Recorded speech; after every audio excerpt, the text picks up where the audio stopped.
bersekutu bersama-sama di dalam hadirat-Mu Bapa. Kalau malam hari ini Bapa, hamba Engkau beri kepercayaan Bapa untuk sharing Bapa, kiranya Engkau yang mengurapi pikiran, perkataan, memberi kebijaksanaan bagi hamba Bapa, sehingga boleh menyampaikan apa buah-buah pikiran yang Engkau taruh di dalam hamba untuk di-sharingkan hari ini Bapa. Kiranya Bapa, hanya kemuliaan nama-Mu saja yang dinyatakan melalui apa yang mau di-sharingkan hari ini Bapa. Sembunyikan hamba di balik salib-Mu, supaya tidak ada yang hamba kurang-kurangi atau hamba tambahkan, tapi hanya apa yang Engkau ingin bagikan saja yang boleh hamba sampaikan. Terima kasih Bapa, kami mau mulai sesi malam ini di dalam nama Tuhan Yesus Kristus. Kami sudah berdoa dan mengucap syukur. Haleluya. Amin. Shalom semuanya, selamat sore, malam. Hari ini terima kasih, hari ini dikasih kepercayaan boleh sharing. Kalau istilahnya sermon mungkin aku agak nggak terlalu berani karena sepertinya berat kalau judulnya sermon, tapi aku coba sharingkan apa beberapa hal yang aku catat dan pelajari selama beberapa tahun terakhir ini, sehingga kira-kira boleh juga jadi mungkin jadi bahan untuk teman-teman yang lain dan boleh jadi berkat untuk kita semua. Mungkin kalau boleh di-sharingkan screen-nya. Oke, hari ini Tuhan taruh satu pokok pikiran di dalam hatiku beberapa hari terakhir ini tentang the fruit bearers. Jadi semua yang penghasil buah. Karena kita sering dengar kita berbuah, tapi aku punya kerinduan untuk menggali lebih dalam, kira-kira persisnya harus bagaimana berbuah sebagai orang Kristen itu, dan apa yang harus dilakukan secara pragmatis, karena aku secara pribadi aku orangnya pragmatis, jadi agak susah untuk memahami konsep yang terlalu generik gitu, jadi selalu akan mencari tahu, oke, ini harus ngapain di saat bagaimana dan apa yang harus dilakukan dalam kehidupan sehari-hari. Dan di situ Tuhan kasih beberapa poin yang jadi pelajaran buat aku yang mungkin mau aku bagikan juga ke teman-teman sekalian hari ini. Mungkin yang pertama kita bisa lihat di Yohanes 15 ayat 5 sampai 8. Aku bacakan ya. Akulah pokok anggur dan kamulah ranting-rantingnya. Barang siapa tinggal di dalam aku dan aku di dalam dia, ia berbuah banyak. Sebab di luar aku kamu tidak dapat berbuat apa-apa. Barang siapa tidak tinggal di dalam aku, ia dibuang keluar seperti ranting dan menjadi kering. Kemudian dikumpulkan orang dan dicampakkan ke dalam api, lalu dibakar. Jikalau kamu tinggal di dalam aku dan firmanku tinggal di dalam kamu, mintalah apa saja yang kamu kehendaki dan kamu akan menerimanya. Dalam hal inilah Bapakku dipermuliakan, yaitu jika kamu berbuah banyak dan dengan demikian kamu adalah muridku.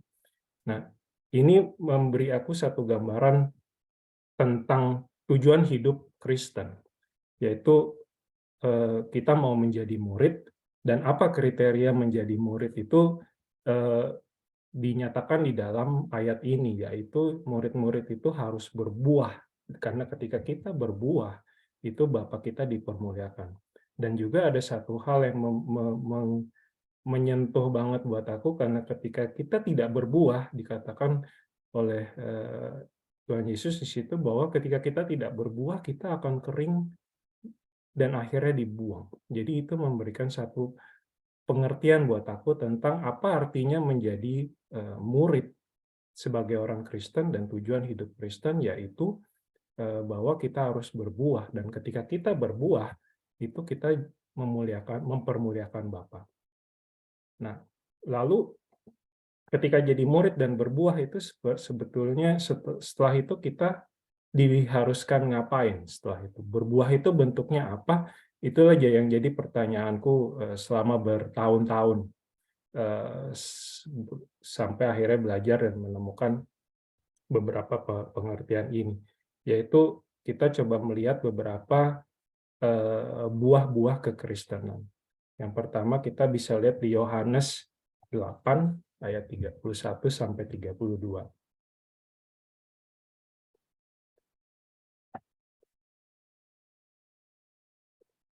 Di situ Tuhan Yesus berkata kepada orang Yahudi, maka katanya kepada orang-orang Yahudi yang percaya kepadanya, jikalau kamu tetap di dalam firman-Ku, kamu benar-benar adalah murid-Ku, dan kamu akan mengetahui kebenaran, dan kebenaran itu akan memerdekakan kamu. Nah, jadi ini memberikan aku jawaban yang lanjutan setelah tadi dikatakan bahwa sebagai murid kita harus berbuah. Nah, terus berbuah itu bentuk ininya apa? Mungkin boleh dikembaliin ke screen share yang tadi biar bisa sambil ikut. Dengan kita berbuah itu, salah satu kriterianya salah satu kriterianya menjadi murid itu adalah kita tetap berada di firman-Ku. Ketika dikatakan bahwa carilah dahulu kerajaan Allah dan segala kebenarannya, waktu itu aku juga sempat berpikir, oke, kebenarannya ini definisi lengkapnya apa ya? Nah, kebenarannya ini di sini dijawab bahwa kebenaran yang dicari, yang kita akan cari sebagai murid itu adalah kebenaran di dalam firman Tuhan. Karena kebenaran itu yang akan memerdekakan kita. Memerdekakan kita dari apa? Memerdekakan kita dari belenggu dosa. Karena ketika kita berdosa itu kita menjadi hamba dosa. Begitu kira-kira di ayat selanjutnya. Nah, di situ mulai memberikan pengajaran tentang pentingnya firman untuk menjadi murid dalam kehidupan kita sehari-hari sebagai murid, supaya pada akhirnya kita bisa berbuah seperti yang dimau oleh Tuhan Yesus. Di situ pengertian kita jadi bertambah lagi bahwa ini ada pendalaman tentang apa yang dimaksud menjadi murid dan ada beberapa step yang menunjukkan kepada kita apa yang harus kita lakukan sebagai murid. Nah, kalau kita lanjutkan lagi tentang di sini tentang bagaimana firman itu jadi makanan utama murid-murid Yesus yang pada akhirnya akan digunakan untuk berbuah, menjadi dasar untuk kita berbuah, itu kita juga melihat setelah itu gunanya firman ini seperti apa. Karena firman ini penting, tapi firman ini akan kita gunakan untuk seperti apa dalam kehidupan kita. Itu kita bisa lihat di 2 Timotius 3 ayat 16 sampai 17. Ini Paulus yang sedang menulis ke Timotius, di mana dia mengatakan bahwa segala tulisan yang diilhamkan Allah memang bermanfaat untuk mengajar, untuk menyatakan kesalahan, untuk memperbaiki kelakuan, dan untuk mendidik orang di dalam kebenaran. Dengan demikian, tiap-tiap manusia kepunyaan Allah diperlengkapi untuk perbuatan baik. Di sini ketika kita belajar tentang pentingnya firman dan manfaat firman ini, saya mencatat bahwa di sini kita diajarkan tentang buah Kristen yang pertama, yaitu pertobatan.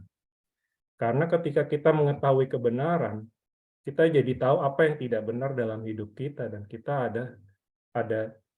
ada kesadaran di situ untuk berubah dari kehidupan yang lama kita menjadi kehidupan yang baru yang sesuai dengan kebenaran. Itu adalah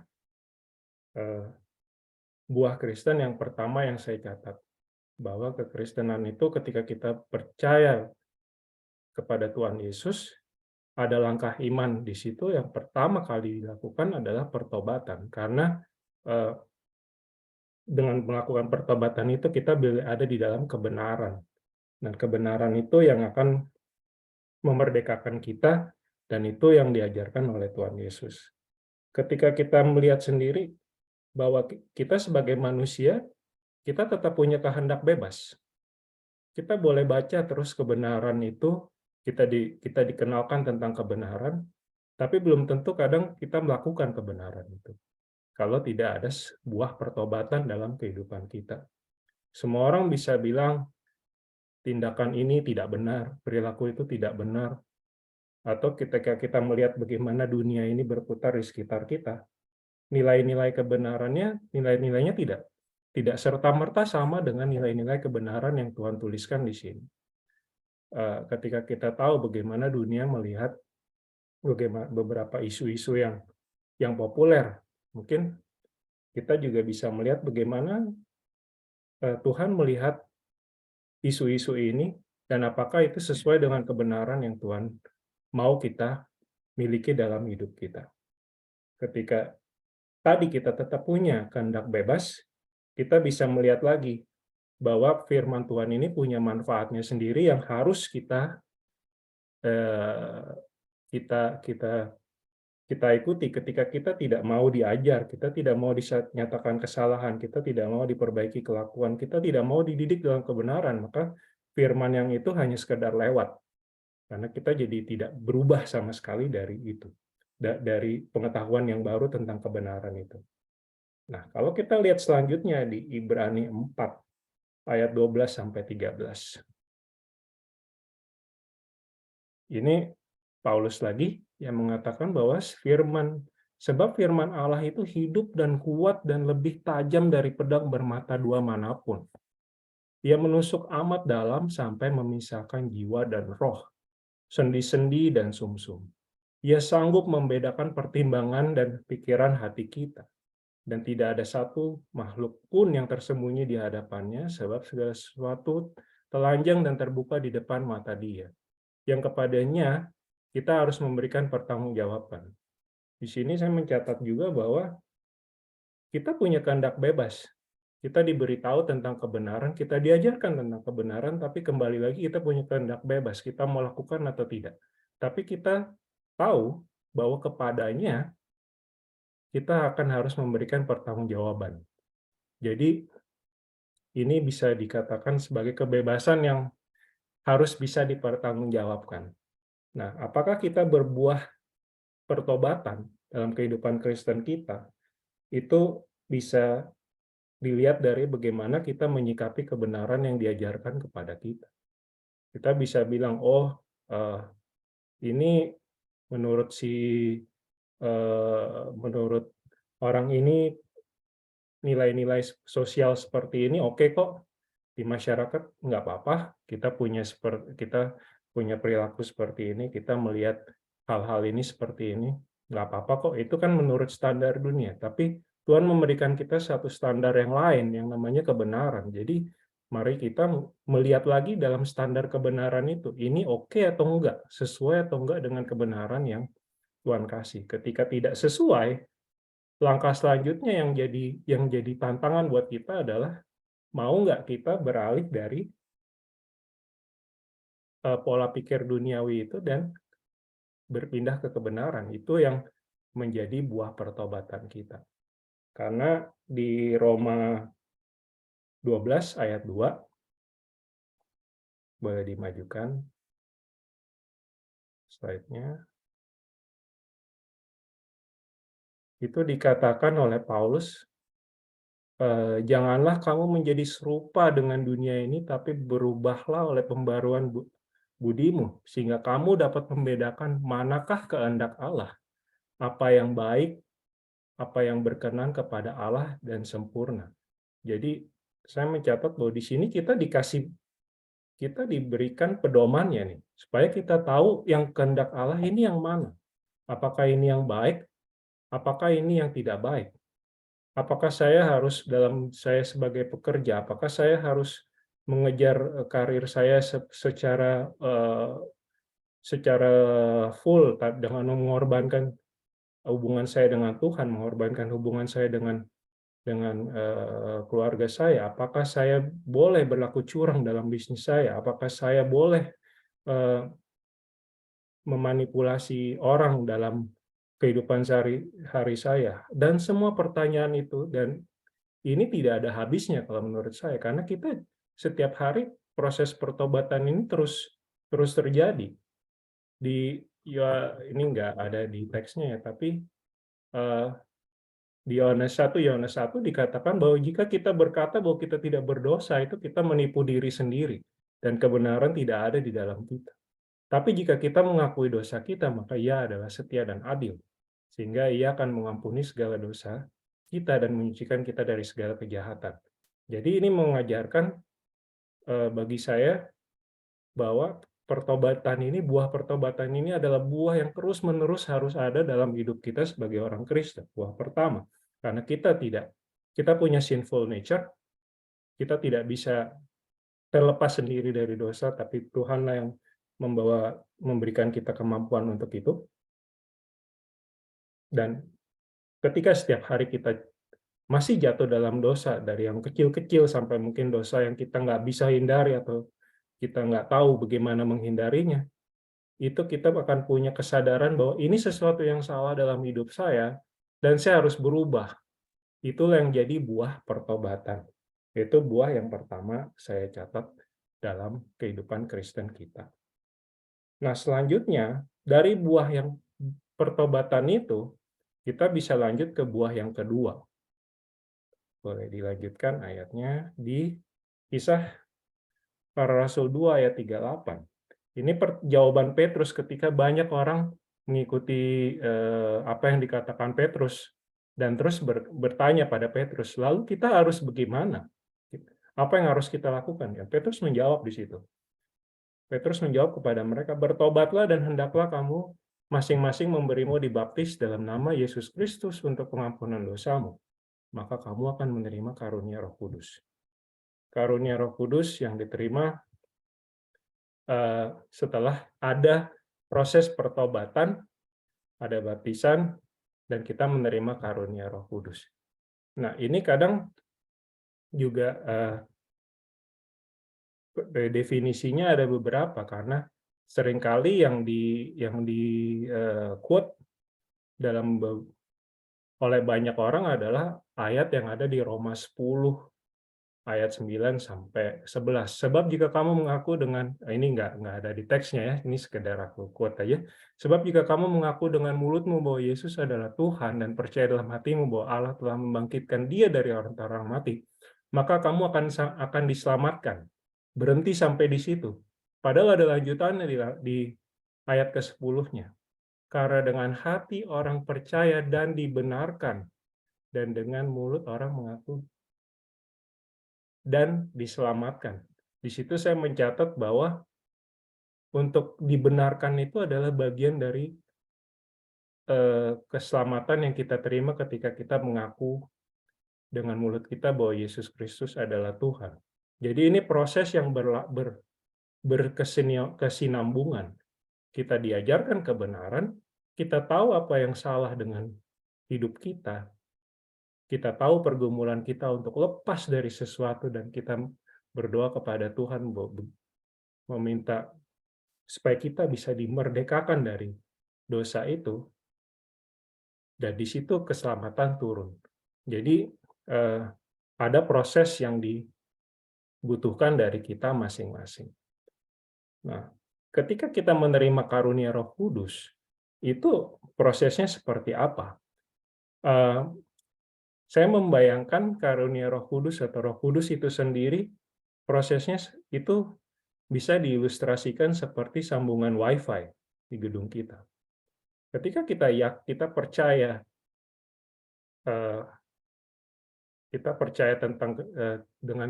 percaya bahwa Yesus adalah Tuhan dan percaya dengan hati kita, itu Wi-Fi-nya on, ada di dalam kita, karena dikatakan Roh Kudus hidup di dalam kita, dwells in us. Tapi ada terminologi yang lain lagi yang mengatakan Roh Kudus mengisi kita. Jadi seperti ada dua step yang terjadi ketika itu. Roh Kudusnya ada di dalam semua orang percaya. Ya. Tapi ketika kita mengaktifasi Roh Kudus itu seperti Wi-Fi yang tadi itu on, itu kita connect ke Wi-Fi itu. Dan di situ kita membawa kita ke step yang lain lagi, di mana kita jadi punya kehidupan yang baru yang didasari oleh Roh. Kalau kita lihat di Galatia 5 ayat 16 sampai 17.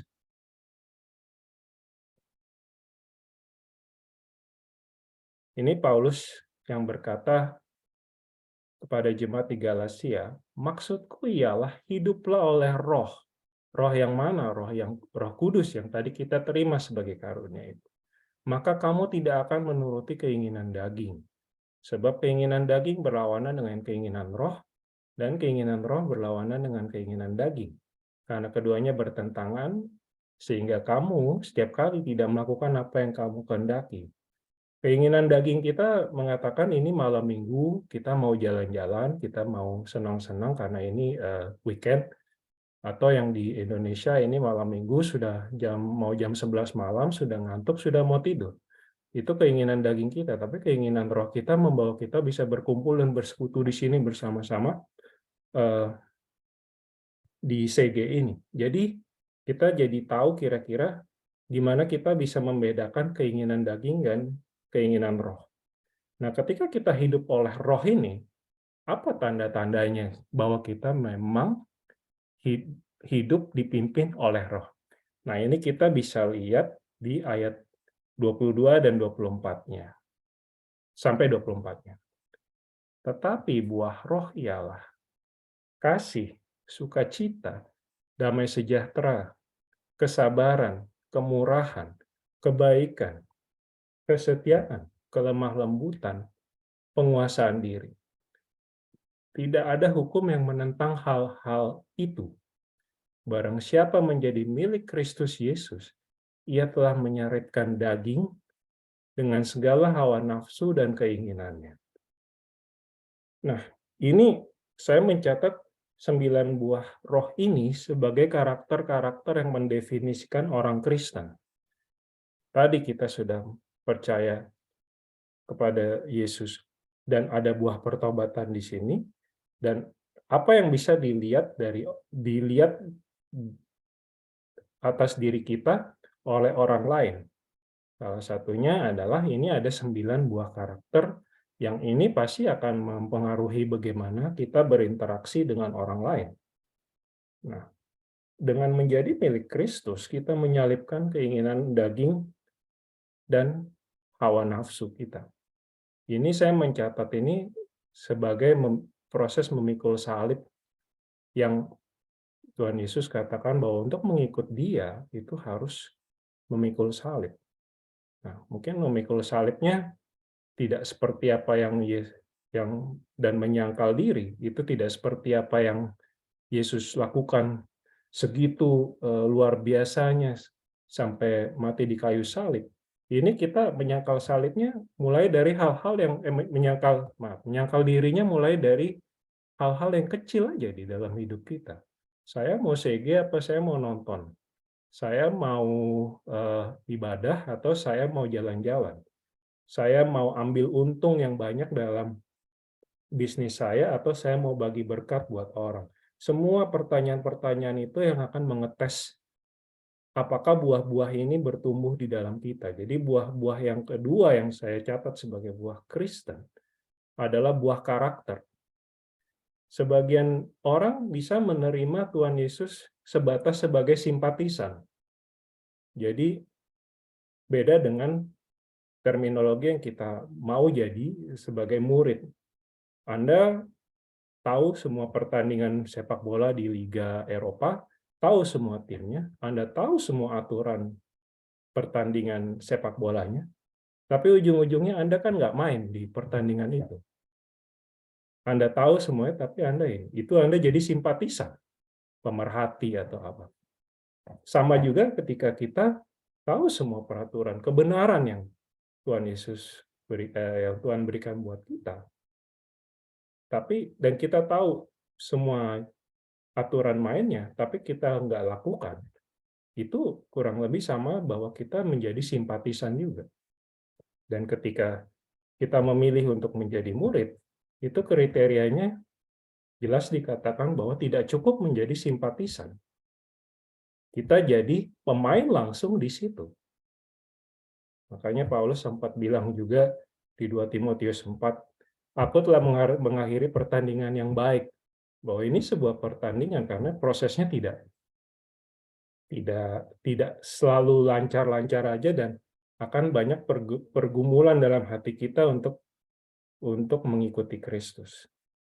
Nah, dari 9 buah roh yang kita dilatih untuk menjadi pengikut Kristus ini, untuk hidup dengan roh ini, dipimpin oleh roh ini, pastinya tidak mudah.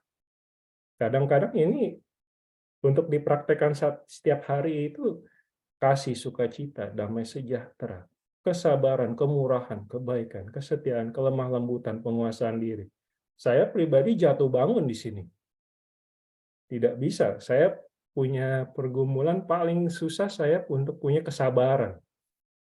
Jadi ketika saya merasa bahwa ketika Tuhan mau mengajar saya tentang buah roh kesabaran ini, Tuhan kasih saya ketemu orang yang bikin saya jadi emosian dan gak sabaran. Karena mungkin kita bisa komplain, kok Tuhan kirim orangnya yang kasih kita ketemu orang yang bikin kita jadi emosi dan gak sabaran ya. Tapi justru itu yang Tuhan mau ajarkan untuk melatih buah roh kita dari sisi karakter. Jadi ini juga suatu pergumulan harian yang akan terus mengisi hari-hari kita sebagai orang Kristen, bahwa kita terus berbuah dari sisi karakter. Kita bisa jatuh dan bangun, damai sejahtera, kesabaran, kemurahan, kebaikan, kesetiaan. Kelihatannya semuanya bagus, tapi dijalankan di kehidupan sehari-hari itu pasti punya tantangan sendiri dan adalah suatu privilege buat kita untuk terus bergumul untuk membangun karakter kita yang sesuai dengan buah-buah roh itu. Di Roma 8, 29, 30 itu dikatakan oleh Paulus bahwa kita dipanggil untuk menjadi serupa dengan gambaran Kristus. Gambaran Kristus, serupa dengan gambaran Kristus ini kalimat yang sering kita dengar, tapi mungkin nggak terlalu gampang untuk didefinisikan. Serupanya itu dalam bentuk apa?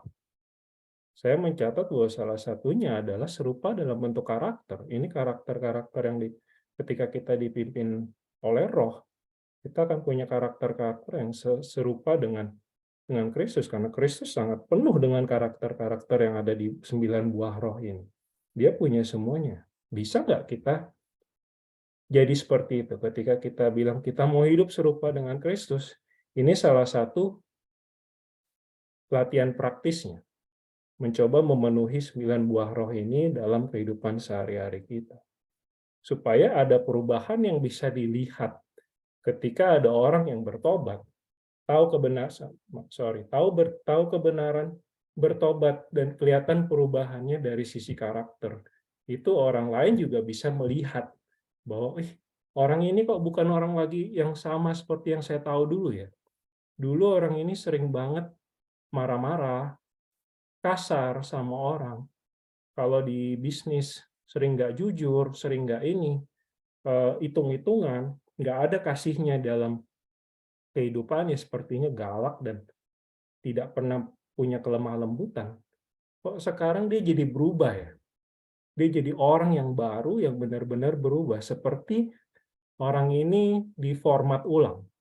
Dan karakter yang terjadi menjadi sesuatu yang jauh lebih baik, menjadi seseorang yang punya karakter-karakter yang berbeda.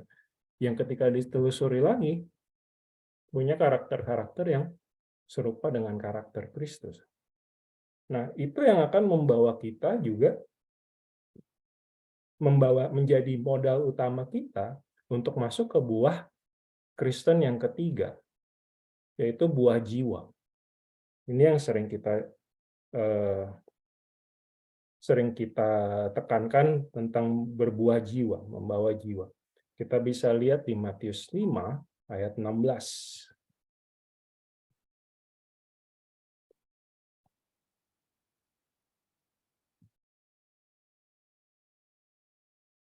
Ini judul perikopnya adalah tentang garam dan terang dunia. Di ayat 16 Tuhan Yesus mengatakan, demikianlah hendaknya terangmu bercahaya di depan orang, supaya mereka melihat perbuatanmu yang baik dan memuliakan Bapamu yang di sorga. Bayangkan kalau terang yang kita bentuk ini adalah terang yang diisi dengan kedagingan kita. Kita marah-marah sama orang, kita kasar sama orang, kita tidak jujur dalam bekerja, kita punya sesuatu dosa yang mengganjal yang belum kita bereskan. Itu tentunya untuk berbuah itu menjadi batu sandungan dalam berbuah jiwa. Kenapa? Karena kita akan jatuh ke dalam pemunafikan, jadi hipokrit. Orang lain akan bilang, oh, Anda juga belum bereskan hidup Anda kok. Jadi itu jadi batu sandungan. Jadi kita mesti menjaga bagaimana terang yang kita sampaikan, yang kita bagikan ke orang yang bercahaya di depan orang itu memang terang yang benar-benar sesuai dengan kebenaran yang Tuhan sudah taruh di dalam kita yang kita imani. Jadi prosesnya berkesinambungan dari tadi kita bertobat, kita punya perubahan karakter, dan perubahan karakter itu menjadi karakter yang baru, menjadi terang yang bercahaya buat orang lain. Supaya nanti orang lain juga bisa melihat, oh orang ini berbeda ya. Bagaimana dia mungkin jadi bertanya kepada kita, orang yang belum mengenal Tuhan. Bagaimana Anda melihat hidup? Kok Anda bisa tetap punya sukacita? Kok Anda bisa tetap eh, punya damai sejahtera? Kok Anda bisa melepaskan pengampunan bagi orang yang sudah begitu jahat buat Anda? Dan semua pertanyaan-pertanyaan itu yang akan terus disampaikan karena keingintahuan, karena terang yang kita bagikan itu menarik orang untuk mengetahui apa sih yang jadi dasar hidup kita, sehingga orang lain jadi tertarik untuk tahu, karena itu sesuatu yang baik untuk bisa diikuti juga oleh dia. Nah, itu yang akan membantu kita untuk menjalankan amanat agung yang Tuhan Yesus berikan buat kita yang ada di Matius 28 ayat 19 sampai 20. Karena itu, pergilah, jadikanlah semua bangsa muridku, dan baptislah mereka dalam nama Bapa, Anak, dan Roh Kudus. Dan ajarlah mereka melakukan segala sesuatu yang telah kuperintahkan kepadamu. Dan ketahuilah bahwa aku menyertai kamu senantiasa sampai akhir zaman. Di sini cukup jelas apa yang Tuhan Yesus katakan. Pergilah, jadikanlah semua bangsa muridku. Bukan jadikanlah semua bangsa simpatisanku. Jadi kembali lagi ke buah yang kita, poin pertama yang tadi kita lihat sama-sama. Jadikanlah semua bangsa muridku, itu murid yang seperti apa? Kembali lagi, dimulai dengan pengenalan atas kebenaran itu. Ketika kita mengenalkan kebenaran dan karakter Kristus, orang lain akan mengenal kebenaran dan mulai menjadi murid. Dengan demikian juga orang lain akan mulai berbuah. Dan di situ dari buahnya itu orang lain akan menjangkau lagi orang yang lain lagi.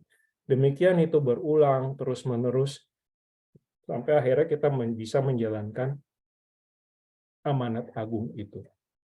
Jadi saya juga melihat ada satu istilah yang Tuhan taruh di hati saya, bahwa ada istilah influencer in Christ. Ketika Anda memberikan pengaruh yang baik yang berdasarkan kebenaran, dan itu bisa membawa orang lain mengenal kebenaran, tahu akan kebenaran dan berubah, dan itu bisa berulang, akhirnya kita bisa berbuah jiwa di situ. Jadi ada beberapa hal yang mungkin bisa kita catat sama-sama, mungkin boleh di share di screen-nya. Ini sebagai rangkuman. Yang pertama, saya mencatat bahwa tujuan kita adalah berbuah dengan Kristus sebagai pokoknya. Kita berbuah, Kristus adalah pokok anggurnya. Buahnya ya harus sama dengan pokoknya. Nggak mungkin kan, pokoknya anggur, kok buahnya kelengkeng, rambutan, dan teman-teman. Buahnya pasti harus anggur juga. Di situ kita melihat bagaimana kita berusaha dalam hidup kita ini menjadi serupa dengan Kristus. Sama seperti buah anggur yang serupa dengan pokoknya. Dengan mengenal kebenaran dari firman, kita jadi mengenal kehendak Allah dan menghasilkan buah pertobatan. Kita jadi tahu apa yang salah dan apa yang sudah sesuai dengan kehendak Allah dalam setiap aspek kehidupan kita. Dari besar, Dari kecil sampai besar, semua keputusan yang kita lakukan, kita ambil dalam kehidupan kita dasarkan pada kebenaran, kita cek. Kalau di pekerjaan saya terbiasa mengecek apakah pekerjaan yang saya lakukan itu sesuai dengan prosedur teknik di yang berlaku. Misalkan tebal minimum suatu material harus sekian. Dan itu kita ngecek terus apakah sudah benar atau tidak. Ketika tidak sesuai, kita tentunya tidak bisa bilang, saya tidak bisa bilang ya udah bikin aja asal-asalan. Tapi ternyata tidak. Kita kembali kita eh, kita perbaiki supaya dia masuk di dalam spesifikasi, di dalam prosedur yang ditentukan itu. Sama juga dengan kebenaran. Dalam setiap aspek kehidupan kita terus-menerus mengecek apakah yang kita lakukan ini sudah sesuai dengan kebenaran. Apakah dari hal-hal yang kecil sampai hal-hal yang besar. Kadang ketika kita salah berbuat suatu kesalahan terhadap orang lain yang mungkin kita tidak sadar, ketika kita sudah kita dalam pada saat teduh kita mungkin Tuhan kasih satu hikmat, kita melihat belajar suatu ayat yang akhirnya memberi kesadaran kepada kita, iya ya, saya salah kemarin melakukan ini ke orang ini. Itu adalah salah satu bentuk pertobatan sehari-hari. Akhirnya mungkin itu akan membawa kita untuk datang ke orang itu dan bilang, sorry ya, kemarin saya melakukan ini ke kamu. Harusnya nggak gitu. Dan itu akan kembali lagi memberikan kita kelegaan. Karena kembali lagi ke firman, fungsi firman tadi itu yang memang mengajar, menyatakan kesalahan, dan seterusnya, itu tujuan utamanya adalah mendidik kita ke dalam kebenaran. Dan dia menusuk sangat dalam, mempengaruhi pikiran dan pertimbangan kita. Kembali lagi, kita melatih kehendak bebas kita untuk mengikuti apa yang Tuhan mau melalui kebenaran itu. Pilihannya cuma dua, kehendak yang kita, kedagingan kita, atau kehendak Allah yang sesuai dengan kebenaran firman. Nah, poin selanjutnya adalah dengan hidup dipimpin oleh Roh Kudus, kita menghasilkan buah-buah karakter yang menjadi terang bagi orang lain. Ini di Matius 7 dikatakan tentang Yesus mengatakan tentang pengajaran-pengajaran bagaimana membedakan pengajaran yang benar dan yang tidak. Tuhan Yesus katakan, dari buahnya kamu akan melihat mereka. Tentunya ini jadi petunjuk yang sangat berguna bagi kita, karena bagaimana kita melihat suatu pengajaran, kita melihat suatu profil satu pribadi, kita lihat apakah ini sesuai dengan firman Tuhan atau kebenaran firman Tuhan atau tidak. Salah satu caranya adalah lihat buah-buahnya. Demikian juga orang lain akan melihat kita sebagai orang Kristen dari buah-buah karakter yang kita bangun karena kita hidup dipimpin oleh Roh. Nah, dengan itu kita juga boleh membagikan terang yang kita miliki melalui karakter kita, melalui pribadi kita itu, kita berbagi terang kepada orang lain yang pada akhirnya diharapkan bisa memberikan gambaran buat orang lain bagaimana sih jadi orang Kristen itu, dan akhirnya bisa menuntun orang lain kepada kebenaran. Dan di situ kita boleh meraih buah-buah jiwa. Jadi kalau saya boleh berbagi, ini adalah beberapa hal yang saya catat, yang Tuhan ingatkan kembali pada saya tentang apa artinya berbuah sebagai orang Kristen. Ini buat saya pribadi tidak ada yang mudah, pasti semuanya penuh tantangan. Tapi itulah kehidupan kita sebagai orang Kristen, yang dimana kita memikul salib, menyangkal diri untuk mengikuti Yesus. Mudah-mudahan apa yang di-sharingkan ini boleh sama-sama menjadi pengingat kembali buat kita tentang kehidupan kita sehari-hari dalam sebagai orang Kristen, sehingga masing-masing dari kita boleh terus berbuah dan menjadi murid dan pelayan yang setia bagi Tuhan Yesus. Kita bersatu dalam doa ya. Bapak, terima kasih Bapak untuk semua buah pikiran, sharing yang boleh Engkau taruh melalui hamba hari ini Bapak. Kami berdoa Bapak kiranya seperti firman-Mu boleh adalah lebih tajam dari pedang bermata dua, itu boleh terus mengajar kami Bapak, untuk kami boleh selalu memperbaharui diri kami, mengajar diri kami sesuai dengan kebenaran yang Kau taruh di dalam hati kami Bapak, supaya kami boleh terus mengejar kebenaran dan mempraktikkan kebenaran itu dalam kehidupan kami sehari-hari Bapak, supaya kami boleh terus bertumbuh sebagai murid-murid-Mu Bapak, murid-murid-Mu yang boleh pada akhirnya terus berbuah dalam hal karakter Bapak. Kami boleh terus menjadi manusia yang diperbaharui sesuai akal budi, pembaruan akal budi kami Bapak, yang seturut dengan kebenaran firman-Mu, dan kami boleh juga menjadi penjala manusia Bapak, di mana kami boleh berbuah buah jiwa sesuai dengan amanat agung-Mu. Terima kasih Bapak. Kami serahkan sisa acara segi kami hari ini hanya ke dalam tangan-Mu untuk kegiatan selanjutnya. Di dalam nama Tuhan Yesus Kristus kami sudah berdoa dan mengucap syukur. Haleluya. Amin.